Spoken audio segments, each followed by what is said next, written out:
Hello നമസ്കാരം. അപ്പോൾ paper carry ബാഗിൻ്റെ മൂന്നാമത്തെ വീഡിയോയിലേക്ക് എല്ലാവർക്കും സ്വാഗതം.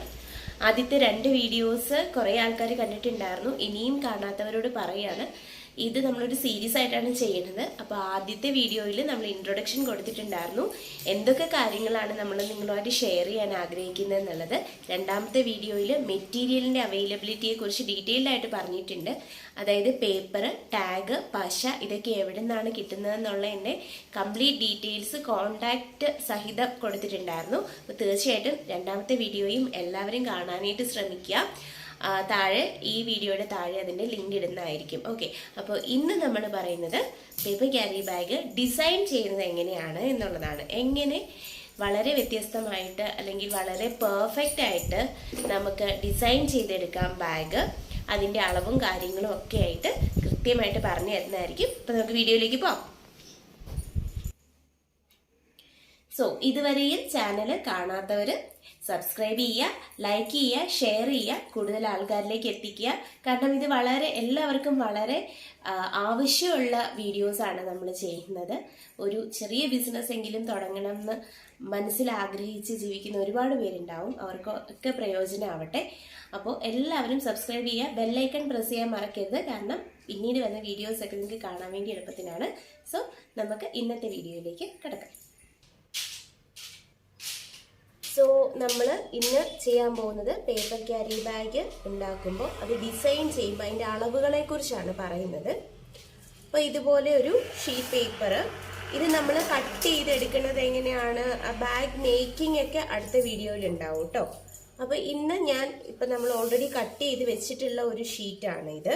നമ്മൾ കഴിഞ്ഞ വീഡിയോയിൽ പറഞ്ഞിട്ടുണ്ടായിരുന്നു ബ്രൗൺ കളറ് ഷീറ്റ്. ഇത് ഓർഡിനറി ബ്രൗൺ ആണ്. ഓക്കെ, നാച്ചുറൽ ബ്രൗൺ കളർ എന്നൊക്കെ പറയും.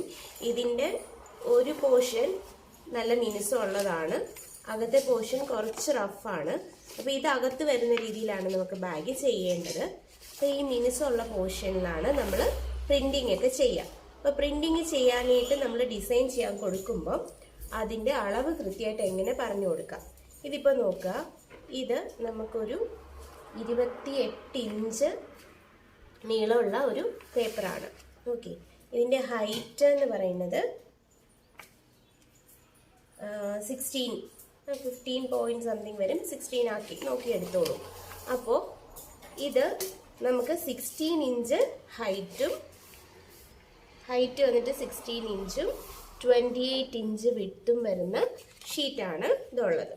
ഓക്കെ, അപ്പോൾ ഇത് നമ്മൾ ആദ്യം ചെയ്യേണ്ടത് എന്താണെന്ന് വെച്ചാൽ, നമുക്ക് ഈ ബാഗ് മടക്കേണ്ടത് കൃത്യമായിട്ട് ഞാനൊരു ബാഗ് കാണിച്ചു തരാം. ഇപ്പോൾ നമ്മൾ മുമ്പ് ചെയ്ത് കൊടുത്തിട്ടുള്ളതാണ് മണവാട്ടി സിൽക്സിൻ്റെ എറണാകുളത്തുള്ളത്. ഇപ്പോൾ ഈ ബാഗ് ഇതുണ്ടോ, ഇവിടെ ഇങ്ങനെ സൈഡ് മടക്ക് വരുമല്ലോ നമുക്ക്, അതുപോലെ ഇവിടെ ഒരു ഒട്ടീര് വരുന്നുണ്ട്. ഓക്കെ, ഈ ഒട്ടീര് എന്ന് പറയുന്നത് ഇവിടെ 1 ഇഞ്ചാണ് അകത്തേക്ക് പോയിരിക്കുന്നത്. ഇവിടെ ഒരു ഒട്ടീര് വരുന്നുണ്ട്. അതേപോലെ തന്നെ ഈ അടിവശത്തേക്കുള്ള ഈ മടക്ക് വരുന്നുണ്ട്. പിന്നെ നമുക്ക് ഇവിടെ മേൽവശം, ഇത് ടാഗ് ആണ് ചെയ്യണമെങ്കിൽ കഴിഞ്ഞ വീഡിയോയിൽ നമ്മൾ പറഞ്ഞിട്ടുണ്ടായിരുന്നു ഏതൊക്കെ തരം ടാഗ് ഒക്കെ ഉണ്ടെന്നുള്ളത്. അപ്പോൾ ഇതിപ്പോൾ നമ്മൾ സാധാരണ നൈലോൺ ടാഗ് അല്ലെങ്കിൽ ത്രെഡ് ഇട്ടിട്ടാണ് നമ്മൾ ചെയ്യണമെങ്കിൽ അതിന് വേണ്ടിയിട്ടുള്ള ഹോൾ ഇടാനുള്ള പോർഷൻ. അപ്പോൾ ഇത് ഇങ്ങോട്ടൊരു മടക്ക് വരുന്നുണ്ട്. ഇതിൻ്റെയൊക്കെ അളവ് കൃത്യമായിട്ട് എടുക്കണമെന്നുണ്ടെന്ന് പറഞ്ഞു തരാം. അതുപോലെ ഈ ഡിസൈൻ, ഈ ഫ്രണ്ടിൽ ഇത് ഫേസ് എന്നാണ് എൻ്റെ ബാഗിൻ്റെ ഫേസ്, ബാഗിൻ്റെ ബോട്ടം, ബാഗിൻ്റെ സൈഡ്. ഓക്കെ, ഈ സൈഡ് വിഡ്ത്ത് അങ്ങനെയുള്ള കാര്യങ്ങളൊക്കെ ഞാൻ പറയും, അപ്പോൾ അത് ശ്രദ്ധിക്കാം. ആദ്യം നമ്മൾ ഒരു 1 ഇഞ്ച് ഇവിടുന്ന് നമ്മൾ ആ ഒട്ടിക്കുന്ന ഭാഗം ഉണ്ടല്ലോ, സൈഡ് ഒട്ടിക്കുന്ന ഭാഗം 1 ഇഞ്ച് മാർക്ക് ചെയ്യാം. 1 ഇഞ്ച് അത്രയും പോർഷൻ നമുക്ക് പശ തേച്ച് ഒട്ടിച്ച് അകത്തേക്ക് പോകുന്ന പോർഷനാണ്. ഓക്കെ, അപ്പോൾ അത് നമ്മൾ പ്രിന്റ് ചെയ്യുമ്പോഴത്തേക്കും, ഞാനിപ്പോൾ അത് ക്ലിയർ ആയിട്ട് കാണാൻ വേണ്ടിയിട്ടൊരു വരയിടാണ്. പ്രിന്റ് ചെയ്യുമ്പം ഈ വര അങ്ങ് ഇടുക. പ്രിന്റിങ്ങിൽ ഈ വര നമുക്ക് ആവശ്യമുണ്ട്. ഓക്കെ, ഇത് ഫുള്ളായിട്ട് വരച്ചില്ലെങ്കിലും ഈ 2 അറ്റത്തായിട്ട് ഇവിടം തൊട്ട് ഇവിടം വരെ ഒരു 1 ഇഞ്ച് ലെങ്തിൽ ഈ വര നല്ല കട്ടിക്ക് അങ്ങ് ഇട്ട് കൊടുക്കുക. ഈ പോർഷനാണ് നമ്മൾ അകത്തേക്ക് മടക്കാനായിട്ടുള്ളത്. പിന്നീട് എന്ന് പറയുന്നത് സൈഡ് വരുന്നതാണ്, ബാഗിൻ്റെ സൈഡ്.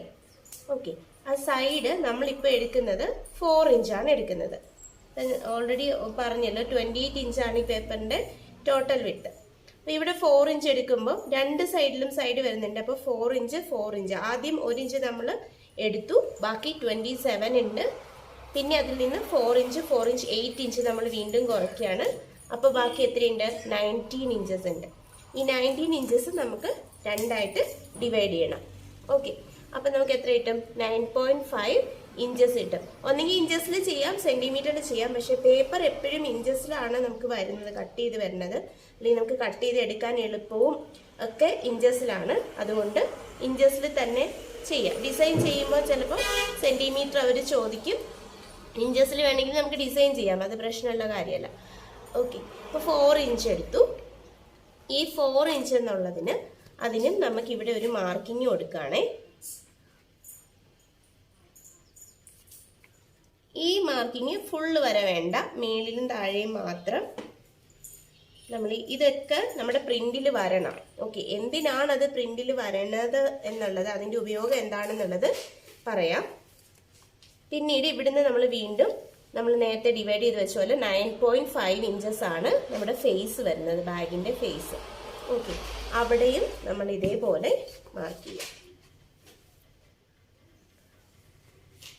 ഡിസൈൻ ചെയ്യുമ്പോൾ തന്നെ അവരുടെ അടുത്ത് പറയുക, ഇതുപോലെ ഇത്രയും നമ്മൾ കറക്റ്റ് അളവ് കൊടുക്കില്ല. അപ്പോൾ ഓരോ അളവിൻ്റെയും അവിടെ ഈ ഒരു മാർക്കിങ് നമുക്ക് ആവശ്യമുണ്ട് എന്നുള്ളത് പറയാം. അപ്പോൾ വീണ്ടും അടുത്ത സൈഡാണ് വരുന്നത്, അത് 4 ഇഞ്ച് വരും. ആ 4 ഇഞ്ചിൻ്റെ അവിടെ വീണ്ടും നമ്മൾ മാർക്ക് ചെയ്യുന്നു. മേലും താഴെ മാത്രം മതി കേട്ടോ മാർക്ക് ചെയ്യുന്നത്. ബാക്കിയുള്ളത് എത്രയുണ്ടെന്ന് നോക്കാം. 9.5 ഇഞ്ചസ് ഉണ്ട് അല്ലേ? ഓക്കെ, അപ്പോൾ നമ്മൾ ഈ രണ്ട് ഫേസ്, സൈഡ്, ബാഗ് മടക്കാനുള്ള അത്രയും പോർഷൻസ് കിട്ടി. ഇനി ഇത് വെച്ചിട്ടാണ് നമ്മൾ ബാഗ് സെറ്റ് ചെയ്യുന്നത്. ഇനി ഈ ഒരു പോർഷനകത്ത് താഴോട്ടുള്ളത്, അതായത് ഇവിടെ ഒരു മടക്ക് വരുന്ന കാര്യം പറഞ്ഞല്ലോ, അടിവശത്ത് ബാഗിൻ്റെ അടിവശത്ത് ഇതുപോലെയുള്ളൊരു മടക്ക് വരുന്നുണ്ട്. അപ്പം നമ്മൾ ഈ സൈഡ് 4 ഇഞ്ചാണ് എടുത്തിട്ടുള്ളത് അല്ലേ? സൈഡ് 4 ഇഞ്ച് എന്ന് പറയുമ്പോൾ ഈ ബോട്ടം പോർഷനും ഫുൾ ലെങ്ത് 4 ഇഞ്ചായിരിക്കും വരിക. അപ്പോൾ ബോട്ടത്തിൻ്റെ ഏകദേശം 1 ഇഞ്ച് കുറവല്ലേ വരണുള്ളൂ. നമുക്കിവിടെ ഒട്ടിക്കാനുള്ളത് രണ്ട് സൈഡിൽ നിന്നും ഓരോ ഇഞ്ച് കുറവ് മതിയാവും. അപ്പോൾ ഏകദേശം ഒരു 3 ഇഞ്ച്. അപ്പോൾ 3 ഇഞ്ച് അടിവശത്തേക്ക് മടങ്ങി പോകുന്ന പോർഷനാണ്. അപ്പോൾ ആ ഭാഗത്ത് നമ്മൾ ഡിസൈൻ ചെയ്യുമ്പോൾ താഴോട്ട് ഇറങ്ങി പോകാതിരിക്കാൻ ശ്രദ്ധിക്കണം. അതായത് നമുക്കൊരു 3 ഇഞ്ചസ് താഴെ ബോട്ടം ഏരിയയിൽ വേണം. ഒരു 3 ഇഞ്ച് മാർക്ക് ചെയ്യുക. ഓക്കെ, ഇത് അടിവശത്തേക്ക് മടങ്ങി പോകുന്ന പോർഷനാണ്. അപ്പോൾ ഇവിടെ മാർക്ക് ചെയ്യേണ്ട ആവശ്യം അത്രയ്ക്കില്ല, നമ്മളത് മടക്കുന്നതിനനുസരിച്ചാണ്. അവിടെ മാർക്കിങ് നമ്മൾ പ്രിന്റിങ്ങിൽ ആവശ്യമില്ല. പക്ഷേ നമ്മൾ ഡിസൈൻ ചെയ്യുന്ന സമയത്ത് ഈ 3 ഇഞ്ചിൻ്റെ താഴേക്ക്, ഇവിടുന്ന് താഴേക്ക് നമ്മൾ ഡിസൈൻ ചിലപ്പോൾ നമ്മൾ ബോർഡർ കൊടുക്കുന്നുണ്ടാവും, അല്ലെങ്കിൽ ഇതുപോലെ അഡ്രസ്സൊക്കെ കൊടുക്കുന്നുണ്ടാവുമല്ലോ. ഇതുപോലെ താഴെയായിരിക്കും ചിലപ്പോൾ അഡ്രസ്സും ഫോൺ നമ്പറും ഒക്കെ കൊടുക്കുക. അപ്പോൾ ഈ 3 ഇഞ്ചിൻ്റെ താഴേക്ക് ഇറങ്ങി വന്നാൽ നമ്മളിത് മടക്കുമ്പോഴേക്കും ഇതിൻ്റെ അടിയിലേക്കായി പോകുമല്ലോ. അപ്പോൾ അങ്ങനെ പോവാതിരിക്കാൻ വേണ്ടി ഈ 3 ഇഞ്ചിൻ്റെ മേളിലായിരിക്കണം നമ്മുടെ ഡിസൈൻസ് എല്ലാം നിൽക്കേണ്ടത്. അതായത് ഈ ഒരു ഫേസ്, ഈ ഫേസിനുള്ളിലായിരിക്കണം നമ്മുടെ ഈ 3 ഇഞ്ചിൻ്റെ ഇവിടെ. അതേപോലെ മേൽവശത്തും നമ്മൾ ടോപ്പ് 1 ഇഞ്ച് ഉള്ളിലേക്ക് മടക്കുന്നുണ്ട്. അപ്പോൾ ആ 1 ഇഞ്ച് മാർക്ക് ചെയ്യുക. ഇത് ഡിസൈനിൽ മാർക്ക് ചെയ്യേണ്ട ആവശ്യമില്ല. പക്ഷേ ഡിസൈൻ നേരത്തെ പറഞ്ഞ പോലെ തന്നെ ഡിസൈൻ ചെയ്യാൻ കൊടുക്കുന്നവരുടെ അടുത്ത് ഈ ഒരു അളവാണ് നമ്മൾ പറഞ്ഞു കൊടുക്കേണ്ടത്. മേളിൽ നിന്ന് 1 ഇഞ്ച് ബ്ലാങ്ക് ഇടുക, താഴേന്ന് 3 ഇഞ്ച് ഇവിടെ ബ്ലാങ്ക് ഇടുക, പിന്നെ ഈ സൈഡിൽ നിന്നുള്ള 1 ഇഞ്ച് ബ്ലാങ്ക് ഇടുക. ഓക്കെ, ബാക്കിയുള്ള സ്ഥലങ്ങളിലാണ് നമുക്ക് ഡിസൈൻ എങ്ങനെ വേണമെങ്കിലും നമുക്ക് ഡിസൈൻ ചെയ്തെടുക്കാം. അപ്പം നേരത്തെ നമ്മൾ പറഞ്ഞതുപോലെ ഈ ഡിസൈനിൽ ഇപ്പോൾ കണ്ടതുപോലെ ഇതിപ്പോൾ ഒരു ബോക്സ് പോലെയൊക്കെ വന്നിട്ടുണ്ട്. അപ്പോൾ ഈ ബോക്സ് ഇതിനുള്ളിലാണ് നിൽക്കേണ്ടത്. ഇത്രയും പോർഷനുള്ളിൽ, ഈ ഫേസിനുള്ളിൽ നിൽക്കണം. ഓക്കെ, ഏത് രീതിയിൽ വേണം നമുക്ക് ഡിസൈൻ ചെയ്യാം. അതേപോലെ സൈഡ് ഡിസൈൻ ചെയ്യാം. സൈഡിൽ ഇപ്പോൾ ഇതിൻ്റെ ഒരു പേര് വന്നിട്ടുണ്ട്. അല്ലെങ്കിൽ അവിടെ വേറെ എന്തെങ്കിലും പാറ്റേൺ ഡിസൈനോ, അതൊക്കെ കസ്റ്റമേഴ്സിന്റെ ഇഷ്ടത്തിനനുസരിച്ചാണ് നമ്മൾ ചെയ്തു കൊടുക്കുന്നത്. ഡിസൈൻ ചെയ്യുന്നതിന് മുമ്പ് ആദ്യം തന്നെ നമ്മൾ ചോദിക്കേണ്ട കാര്യങ്ങൾ എന്ന് പറഞ്ഞിട്ടുണ്ടെങ്കിൽ അവരുടെ ലോഗോ, നമ്മുടെ കസ്റ്റമേഴ്സിന്റെ ലോഗോ ഉണ്ട്, അവരുടേതായിട്ടുള്ള ഒരു ഡിസൈൻ ഉണ്ടാവും, മിക്ക ആൾക്കാർക്കും ഉണ്ടാവും, അവരുടേതായിട്ടുള്ള ഡിസൈനും കാര്യങ്ങളുണ്ടാവും. അപ്പോൾ അവരത് അയച്ചു തരും. അത് വെച്ചിട്ട് നമുക്ക് ആ ഡിസൈൻ, അവരുടെ ആ ഒരു പാറ്റേൺ, ലോഗോ ഒക്കെ ഈ ഒരു ഇത്രയും സ്പേസിനകത്ത് നിൽക്കുന്ന രീതിയിൽ വേണം നമ്മൾ ഡിസൈൻ ചെയ്തെടുക്കാൻ വേണ്ടിയിട്ട്. അതുപോലെ സൈഡ് എങ്ങനെയാണ് വരേണ്ടത് എന്നൊക്കെയുള്ള വ്യക്തമായിട്ട് കസ്റ്റമേഴ്സിൻ്റെ നമ്മൾ സംസാരിച്ച് ഡീൽ ചെയ്തതിന് ശേഷം ചെയ്യാം. ഈ ഇതിൽ കാണുന്നത് പോലെ സിംഗിൾ കളർ പ്രിന്റിങ്, ഇത് സിംഗിൾ കളർ പ്രിന്റിംഗ് എന്നാണ് പറയുക. ഡാർക്ക് കളേഴ്സ് ആണ് ഇതുപോലെയുള്ള പേപ്പറിൽ നമുക്ക് ചെയ്യാൻ പറ്റുള്ളൂ. ഇതിപ്പം ഗോൾഡൻ യെല്ലോ ഷെയ്ഡ് പേപ്പറാണ്, ഇത് നാച്ചുറൽ ബ്രൗൺ ഷെയ്ഡാണ്. അപ്പൊ ഇതിലൊക്കെ ഡാർക്ക് കളേഴ്സ് മാത്രമേ നമുക്ക് ചെയ്യാൻ പറ്റുള്ളൂ. ലൈറ്റ് കളേഴ്സ് ചെയ്തിട്ടുണ്ടെങ്കിൽ മങ്ങിപ്പോവും ഇതിന് ഉള്ളിലേക്ക്. അപ്പൊ dark red, dark green, dark blue അല്ലെങ്കിൽ ഇതുപോലെ ബ്ലാക്ക് ഒക്കെ നമുക്ക് ചെയ്യാൻ പറ്റും. അപ്പോൾ ഇങ്ങനത്തെ പേപ്പേഴ്സ് എല്ലാ പ്രസ്സുകളിലും പ്രിന്റ് ചെയ്യില്ല എന്ന് പ്രത്യേകം പറയട്ടെ. കാരണം നാച്ചുറൽ ബ്രൗൺ, അതുപോലെ ഇത് ക്രാഫ്റ്റ് പേപ്പർ എന്നാണ് പറയുക.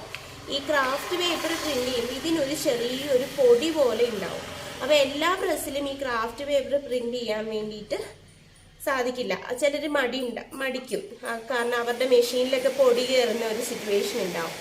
സോ കൂടുതൽ ആൾക്കാരും അതുകൊണ്ട് തന്നെയാണ് ഈ ആർട്ട് പേപ്പറിൽ, അല്ലെങ്കിൽ കഴിഞ്ഞ വീഡിയോയിൽ ഞാൻ പരിചയപ്പെടുത്തിയതുപോലെ നമ്മുടെ ഡ്യൂപ്ലെക്സ് ബോർഡ് എന്ന് പറഞ്ഞ വൈറ്റ് പേപ്പറിൽ അല്ലെങ്കിൽ ഇമ്പോർട്ടഡ് പേപ്പേഴ്സിൽ പ്രിന്റ് ചെയ്യാൻ വേണ്ടിയിട്ട് നോക്കുന്നത്. പക്ഷേ ക്രാഫ്റ്റ് പേപ്പർ പ്രിന്റ് ചെയ്യുന്ന ചില പ്രസ്സുകളുണ്ട്, നമ്മൾ റെഗുലറായിട്ട് ചെയ്തുകൊണ്ടിരുന്ന പ്രസ്സുകളുണ്ട്. സിംഗിൾ കളർ മാത്രം ക്രാഫ്റ്റ് പേപ്പറിൽ ചെയ്യാൻ ശ്രദ്ധിക്കുക എന്നുള്ളതാണ്. അല്ലെങ്കിൽ മാക്സിമം പോയ ഡബിൾ കളർ ചെയ്യാം, അത്രയും മതി. ഓക്കെ. അപ്പോൾ മൾട്ടി കളർ പ്രിന്റിംഗ് ഒക്കെ വേണം അങ്ങനത്തെ ഉള്ള കമ്പനീസും കാര്യങ്ങളൊക്കെ ആണെങ്കിൽ തീർച്ചയായിട്ടും നിങ്ങൾ വൈറ്റ് പ്രിഫർ ചെയ്യുക. വൈറ്റ് ഇമ്പോർട്ടഡ് പേപ്പറോ അല്ലെങ്കിൽ നമ്മുടെ ഡ്യൂപ്ലെക്സ് ബോർഡ് പേപ്പറോ പ്രിഫർ ചെയ്യുക. അതിൽ മൾട്ടി കളർ ചെയ്ത് കൊടുക്കുക എന്നുള്ളതാണ്. ഓക്കെ. സോ പിന്നെ നമുക്ക് ഈ ഒരു സൈഡ് ഞാൻ പറഞ്ഞല്ലോ, ഇവിടെ ഇങ്ങനെ മടങ്ങി പോകുമെന്ന് പറഞ്ഞു. അപ്പോൾ ഈ ഒരു സൈഡ് ഒന്ന് മടക്കി നോക്കാം. ഫസ്റ്റ് ബാഗ് ഫുള്ളായിട്ട് ചെയ്യുന്നത് നെക്സ്റ്റ് വീഡിയോയിൽ നമ്മൾ അടുത്ത വീഡിയോസൊക്കെ ഇടുന്നുണ്ട് കേട്ടോ. അപ്പോൾ കാണിച്ചു തരാം.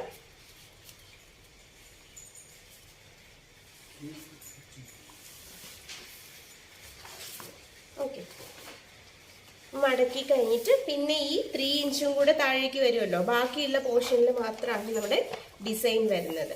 ഇതെങ്ങനെയാണ് ഈ ബോട്ടം ഒക്കെ മടക്കുന്നതെന്നൊക്കെ ഉള്ള ഡീറ്റെയിൽഡ് ആയിട്ടുള്ള വീഡിയോസൊക്കെ ചെയ്യുന്നുണ്ട് കേട്ടോ. അപ്പോൾ എല്ലാവരും ശ്രദ്ധിക്കാതെ. പിന്നെ നമ്മളിത് ആദ്യം ഡിസൈൻ ചെയ്തതിന് ശേഷം അതിൻ്റെ പ്രൂഫ് മെയിലിൽ അല്ലെങ്കിൽ വാട്സപ്പിൽ അതിൻ്റെ PDF ഫയലായിട്ട് നമ്മുടെ കസ്റ്റമേഴ്സിന് അയച്ചു കൊടുക്കുക. അപ്പോൾ അവർ പറയും അതിനകത്ത് എന്തെങ്കിലും ചേഞ്ചസ് വേണോ എന്നുള്ള കാര്യങ്ങളൊക്കെ പറയും. പിന്നെ ഈ 3 ഇഞ്ചിന് താഴെയുള്ള ഈ ഒരു പോർഷൻ ഉണ്ടല്ലോ, പേജിൻ്റെ ഇവിടെ ഉള്ളൊരു പോർഷനിൽ നമുക്ക് നമ്മുടെ ലോഗോ പ്രിന്റ് ചെയ്യാം. ഇത് ഞങ്ങൾ ചെയ്തിരുന്നതാണ് നേരത്തെ, ജയാൻകെ എന്നുള്ളതിൻ്റെ നമ്മുടെ ലോഗോ അത് നമ്മൾ പ്രിന്റ് ചെയ്തിട്ടുണ്ടായിരുന്നു. ഇതുപോലെ നമുക്ക് ഫോൺ നമ്പർ സഹിതം ചെയ്തെടുക്കാൻ പറ്റുന്നതുമാണ്. ഓക്കെ. ഇപ്പം നല്ല മഴ തുടങ്ങി. അപ്പം ഈ വീഡിയോ ഡീറ്റെയിൽഡ് ആയിട്ടുള്ള ബാക്കി കാര്യങ്ങൾ നെക്സ്റ്റ് വീഡിയോയിൽ ഉണ്ടാവും. നല്ല മഴയും കൂടെ ആയിട്ട് കണ്ടിന്യൂസ് വീഡിയോ എടുക്കാൻ പറ്റുന്നില്ലാത്തതുകൊണ്ടാണ്. സോ ഇത്രയും ഡീറ്റെയിൽസ് മനസ്സിലായെന്ന് വിചാരിക്കുന്നു. ഒന്നും കൂടി മനസ്സിലാവാത്തവർ ഒന്നും കൂടി ഒന്ന് റിപ്പീറ്റ് ചെയ്ത് കാണുകയാണെങ്കിൽ തീർച്ചയായിട്ടും അതിൻ്റെ കൃത്യമായിട്ടുള്ള കാര്യങ്ങൾ നിങ്ങൾക്ക് മനസ്സിലാവുന്നതാണ്. ഓക്കെ. അപ്പോൾ